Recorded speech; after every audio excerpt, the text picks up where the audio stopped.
তবে প্রিয় ভাইয়েরা, ইসলাম মানে কাজী ইব্রাহিমের বক্তৃতা নয়, ইসলাম মানে বাইতুল মোকাররমের খতিবের কোন বক্তৃতা নয়, ইসলাম মানে কোন পীরের বক্তৃতা নয়, ইসলাম মানে কোন বুজুর্গের কথা নয়, ইসলাম মানে কোন ইমামের মত নয়, ইসলাম মানে কোন মনীষীর কোন প্রবাদ নয়। ইসলাম মানে ক্বাল আল্লাহু ক্বাল রাসূলুহু, আল্লাহ বলেছেন, রাসূল বলেছেন, এই দুটি কথার নাম ইসলাম। এটাই ইসলাম। কাজী ইব্রাহিমের কথা কোনো দলিল নয় যতক্ষণ সে কোরআন থেকে কোটেশন না দেবে, হাদিস থেকে দলিল না দেবে যে এটার এই দলিল আছে।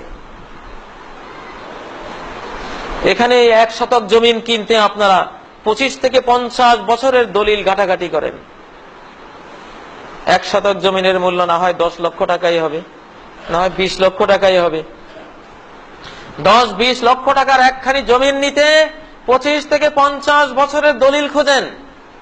এর কবল আছে কিনা দেখতে হবে, পাতায় পাতায় উল্টিয়ে উল্টিয়ে, আবার পড়েও দেখতে হবে রিরাইটিং আছে কিনা, কলমের খোঁচা 2 বার পড়েছে কিনা, এটা আবার কেন, বিশেষজ্ঞ রিপোর্ট লাগবে, দলিল ঠিক কিনা, সিএস রেকর্ড আছে কিনা। রেকর্ড না থাকলে এই জমি কিনা যাবে না, কারণ এটা তার কিনে প্রমাণ হয়নি। আরএস রেকর্ডও লাগবে, আরএস রেকর্ড ছাড়া জমিন কিনা যাবে না, কারণ এই মালিকের কিনা প্রমাণ হচ্ছে না। আদৌ এই জমিন তার আছে কিনা আমি বিশ্বাস করলাম না। খাজনার পর্চা আছে কিনা, রসিদ আছে কিনা, ডাড্ডা খতিয়ান আছে কিনা, কত দলিল, কত ডকুমেন্টস, কত এভিডেন্স 1 শতক জমিনের জন্য আপনারা খোঁজেন। বাঙালিরা কি চালাক, রিকশাওয়ালা শুদ্ধ এত চালাক, বাইতুল মোকাররমের খতিব কাজী ইব্রাহিম সাহেবেরও এত জ্ঞান নাই, একটা রিকশাওয়ালারও যত জ্ঞান 1 শতক জমি কেনার জন্য গেলে। কি চালাক এই লোকটাই, বেকুব হয়ে যায়, ননসেন্স হয়ে যায়, জ্ঞান শূন্য হয়ে যায় ইসলামের কথা বলতে গেলে। কোনো দলিল খোঁজে না, কোনো প্রমাণ চায় না।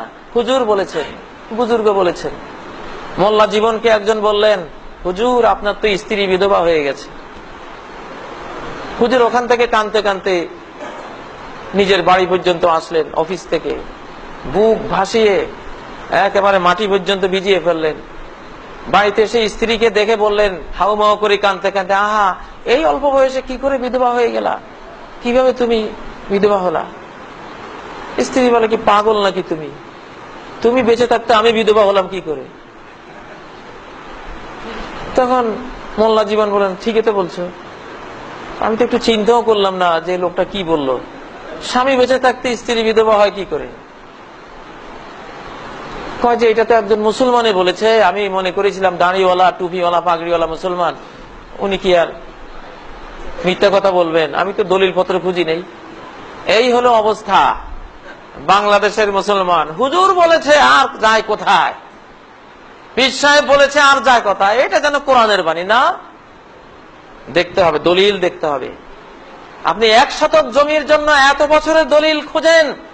আপনি যদি সর্বনিম্ন জান্নাতি হন, সবার পরে জান্নাতি যান, আপনি পাবেন এই পৃথিবীর মতো 10 পৃথিবী, 10টা পৃথিবীর বিশাল সাম্রাজ্য, বিশাল ভূমি আপনি পেয়ে যাবেন দলিল ছাড়া, প্রমাণ ছাড়া। এত বড় সম্পদ, মহা সাম্রাজ্য কিনে নেবেন, দলিল লাগবে না? প্রত্যেকটা মাসালা দলিল লাগবে, প্রমাণ লাগবে।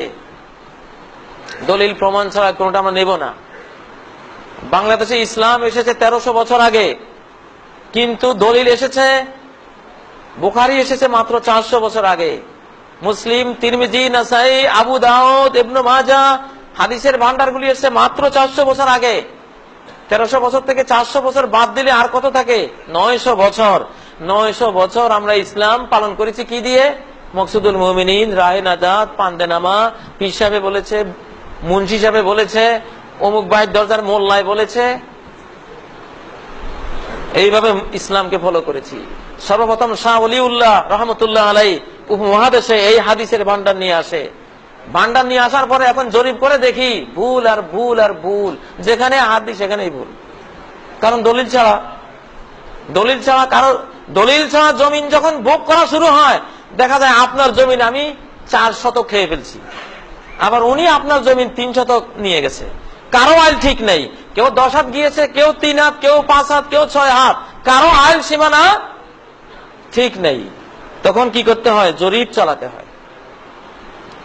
এই বাংলার বুকে সব বড় বড় আলেম, খতিবে আজম, ইমামে আজম, মুফতি আজম, আল্লামায়ে দাহার, বড় বড় আলেম সবাই আমরা পড়েছি আলিফ বে তে সে। আমিও পড়েছি আলিফ বে তে সে। আমার ওস্তাদ আমাকে বে তে সে পড়িয়েছেন, রে জে হে খে। সবাই লক্ষ লক্ষ আলেম, সবাই। কেউ একদিনে জিজ্ঞাসা করলো না এত বড় ভুল কিভাবে পড়ছি। কোরআন আঙ্গুল দিয়ে দেখিয়ে দিচ্ছে। কোরআনের 14 নম্বর সূরা ইব্রাহিম, আলিফ লাম র। যে হুজুর মক্তবের শিক্ষক, তিনি ফজরের জামাতে পড়ালেন আলিফ লাম র, র পড়ালেন। সেই হুজুরের কায়দায় সবক দিয়ে আমাকে পড়ালেন রে। কিরে বাবা, আপনি কোরআনই তো বললেন র, আর এখানে রে বললেন কেন? কোন দিকে যাব? কোরআন ভুল না আমি ভুল? আমি ভুল। কোরআনে যেটা বলেছে আলিফ লাম র, এটা রই হবে, রে হবে না। কোরআন বলেছে হামিম, হামিম। ইমাম সাহেব মসজিদে পড়িয়েছেন হামিম, হা, কিন্তু মক্তবে শিশুদেরকে, আমাদেরকে সবাইকে পড়িয়েছেন হে। তাহলে ভুল আছে কিনা আমাদের? অবশ্যই আছে। এখন কি কেউ হে পড়ে? কেউ কি রে পড়ে? কেউ খে পড়ে? কেউ পড়ে না। ভুল ধরা পড়েছে, সংশোধন করে নিয়েছে, আলহামদুলিল্লাহ। এইভাবে ভুল ধরা পড়বে, সংশোধন করে নিতে হবে। জাতীয় ডাক্তার, ডাক্তার নুরুল ইসলাম সাহেব, জাতীয় ডাক্তার হয়ে 1700 আইটেমের ঔষধ পরীক্ষা করে বলেছেন এগুলি বাতিল, এগুলি বিষ, এগুলি খাওয়া যাবে না। 1700 আইটেমের ঔষধ বাতিল করে দিয়েছেন। ঠিক আমাদের ধর্মকর্মে এত কুসংস্কার ঢুকে পড়ে আছে, শত শত আইটেম বাতিল করে দিলে আমাদের ইসলামিক স্বাস্থ্যটা সুন্দর হবে, ধর্মটা নির্ভেজাল হবে। কত মিলাদ ঢুকিয়ে রেখেছি, কত তরিকা ঢুকিয়ে রেখেছি, কত নকশেবন্দি, কত চিস্তি, কত কাদেরি, কত মুজাদ্দেদি, কত হারুনি, কত শিয়া, কত ওয়াহাবি, কত গরম সুন্নি, কত কি আমরা ঢুকিয়ে রেখেছি।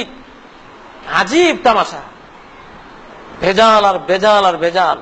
এই জন্য প্রিয় ভাইরা, ইসলামের নবজাগরণ সারা বিশ্বে শুরু হয়েছে। এখন খাঁটি ইসলাম আসবে কোরআন থেকে এবং সহিহ সুন্নাহ থেকে। অনেক কিছু চেঞ্জ হয়ে যাবে। কিছু পরিবর্তন দেখলে মনে করবেন না যে এটা কি করলো, হয়তো এটাই ঠিক ছিল, এটাই ঠিক আছে, কিন্তু আমাদের দেশে প্রচার পায়নি। আজ থেকে 50 বছর আগে গ্যাস, গ্যাস নামে একটা পদার্থ আছে, আমরা কেউ জানতাম না। বাংলার জমিনের নিচে হাজার হাজার কোটি ডলারের গ্যাস পড়ে আছে, কোটি কোটি গাড়ি চলবে, স্বপ্নেও কেউ দেখি নেই। কিন্তু জিনিসটা ছিল, আছে। এখন তুলতে পেরেছি, আলহামদুলিল্লাহ, তুলেছি, ব্যবহার করছি।